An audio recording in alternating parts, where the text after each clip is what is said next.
ক্রিকেটের সাথে রাজনীতি মিশবেই, আর সেটা ভারত পাকিস্তান হলে তো কথাই নেই। ভারত পাকিস্তানের রাজনীতির ময়দান যখন বৈরিতায় বারুদে উত্তপ্ত, তখন ফের তার আজ লাগতে শুরু করেছে ক্রিকেটের ময়দানে। চলতি বছর সেপ্টেম্বরে ভারতে অনুষ্ঠিত হবে এশিয়া কাপ। সেখানে কি পাকিস্তানকে খেলতে দেখা যাবে না? এশিয়া কাপ নিয়ে যখন গুটি গুটি করে এগুচ্ছে পরিকল্পনার মঞ্চ, তখন এক চিরচেনা প্রশ্ন আবার জেগে উঠেছে। সেই প্রশ্নের জবাব যেন একরকম জানিয়ে দিলেন ক্রিকেটের কিংবদন্তি সুনীল গাভাস্কার। স্পষ্ট ভাষায় সাবেক এই ভারতীয় অধিনায়ক বলেন, আমি তো কোনোভাবেই পাকিস্তানকে এশিয়া কাপের অংশ হতে দেখছি না। কেমন নির্লিপ্ত উচ্চারণ, তবুও তার ভেতর জমাট বেঁধে থাকা বিস্ফোরণ। কথায় কথায় তিনি এমনও বলেন, পরিস্থিতি যেদিকে যাচ্ছে তাতে এশিয়ান ক্রিকেট কাউন্সিল নামক সংস্থার আর প্রয়োজনও নেই। প্রয়োজন নেই তার অলিক ঐক্যের মুখোশ।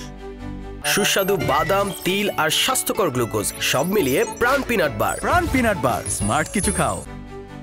গাভাস্কার জানেন, ভারত সরকার যদি না বলে দেয় তবে বিসিসিআই পাকিস্তানকে কোনোভাবেই এশিয়া কাপের অংশ হতে দিবে না। সেক্ষেত্রে আইসিসিরও তেমন কিছু করার থাকছে না। তাই হয়তো গাভাস্কার ভবিষ্যতের দিক নির্দেশনা দিয়ে বলেছেন, হতে পারে 3 জাতির টুর্নামেন্ট, হয়তো সংযুক্ত আরব আমিরাত কিংবা হংকংকেও ডেকে আনা হতে পারে, কিন্তু পাকিস্তান তালিকার বাইরেই থাকবে।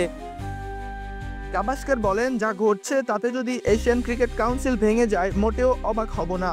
এই সরল অথচ কাঁপানো বাক্যগুলো শুধু ক্রিকেটের মাঠে নয়, প্রতিদ্বন্দ্বী তুলতে পারে ক্রিকেটের রাজনীতির বুকেও। এশিয়া কাপে পাকিস্তানের অনুপস্থিতি এখন আর জল্পনা নয়, এ যেন বাস্তবের দোরগোড়ায় দাঁড়িয়ে করা নাড়ছে। এখন শুধু সময়ের অপেক্ষা। তবে পাকিস্তানকে ছাড়া যে এশিয়া কাপের রং ফিকে হয়ে যায় তা না বলে দিলেও চলে। ছড়া জয়ন, খেলা ৭১।